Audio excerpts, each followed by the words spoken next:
I have Jacent's Sumo Wrestler. So this brand Jacent, they have 50 ml bottles for $110, I believe. Not too long ago, I think they were like $75. And I've heard in Japan, where the company's from, they're like $35, or something like that. But the price is going up in the US, but it's still a decently priced for a niche brand. And I think they have good fragrances. They have anything from like a Joe Malone type scent to a niche amber leather to heavily vintage florals. So the ones I tried Sumo Wrestler, Shaft of Light, and Honey and Lemon, I believe. And they're all good. All three of them are really good.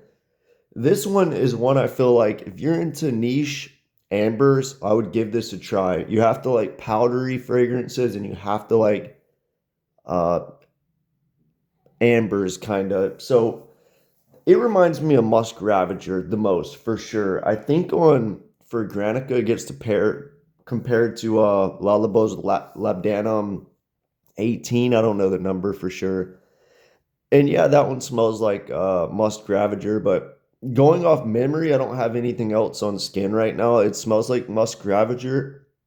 The main difference is I would say this is more powdery, and in the opening, it has this kind of like more like creamy vanilla, like an almond vanilla, but that soon goes away. The powder, it's not as sharp as I think Historia's Day Perfume has an amber perfume that's really powdery. It's not as sharp as that, but there is somewhat of a sharpness, also a softness. So I base the notes just to get out the way. We have musk, eucalyptus, anise, sandalwood, heliotrope, patchouli, labdanum, cinnamon, violet, orange, jasmine, and orange blossom. It also gets compared to Historia's Day Perfume 1725. I think it's much more similar to Musk Ravager, but so yeah, it starts out like a more powdery Musk Ravager with the vanilla amped up, but within 30 minutes or so, that vanilla dissipates and it's more similar to Musk Ravager. I'm using that as kind of a reference point because I know a lot of people have smelled that.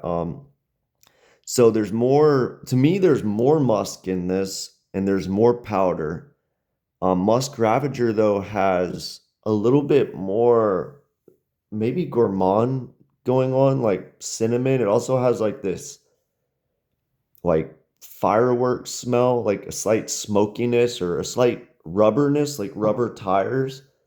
This one's kind of more straightforward, powdery patchouli labdanum. And I want to emphasize the patchouli. It's definitely in here. And it mixes with the labdanum. The labdanum doesn't stand out too much. It's kind of like patchouli and labdanum are one. It's blended really well. Um, Heliotrope's in there, but it acts as an effect. It's not something that stands out as like a note on its own. I also same thing with the cinnamon. I think some people could probably pick it up.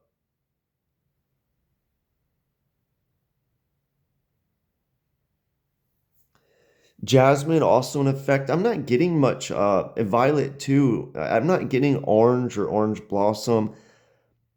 I'm basically just getting this musky patchouli powderiness.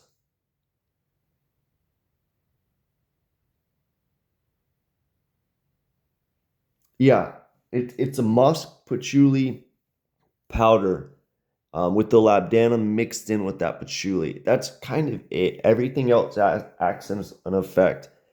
I wish this brand was priced like it was in Japan because it would be a great deal. Even at 110 for a 50 ml, it would be great if they were 100 mLs.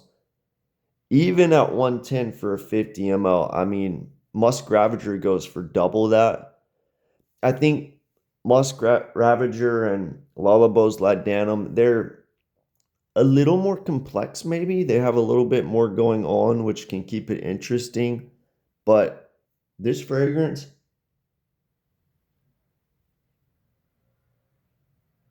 I mean, if a brand like Celine or Frederick Malle or any of these big designer houses, like they could throw it in their exclusive range or a niche brand, it would be well perceived and nobody would complain.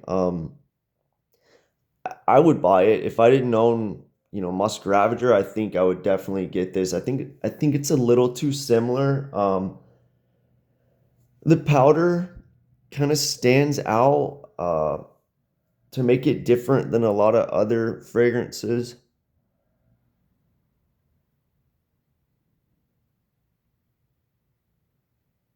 I'm surprised they didn't list amber as a note. It's like an musky amber um powdery fragrance. The eucalyptus is in there. It's not something that stands out like zoologists would koala that eucalyptus, but yeah, there's this anisic quality eucalyptus. To me, it just blends in with the patchouli and labdanum, but I suspect other people are going to pick up more so on that. But anyway, if you like powder fragrances, if you like patchouli powder, um, musky fragrances, it's not like white musk. It's like the musk in Musk Ravager. If you like those kind of scents, I would definitely get a sample of this. I think you can get it for like $4 or $5. Because I suspect even if you like powdery, amber, patchouli, any of those notes, I would definitely give this a try. It's one of the best ones I've smelled, and the price is right at 110 for a 50 ml. I mean, it could always be less, but can't complain with that price in today's market, I suppose. Um, but yeah, let me know what you think of Jason Sumo Wrestler if you smelled it. I think they called it Sumo Wrestler because it's supposed to smell like the scent that's of whatever product sumo wrestlers put in their hair. I don't know how accurate that is. I've never smelled that, but yeah, recommend me anything from Jason if you smelled it, and I'll try to get a sample because I definitely want to sample more from the brand. I think they're a great brand that doesn't get enough talk. Um, and I'm surprised because, I think a lot of people look at brands like this or Joe Malone and just think, oh, fresh fragrances that aren't that interesting. But some of these brands, they have good scents. And Jason, everything I smelled from them so far is high quality and good. But yeah, let me know what you think if you smelled it.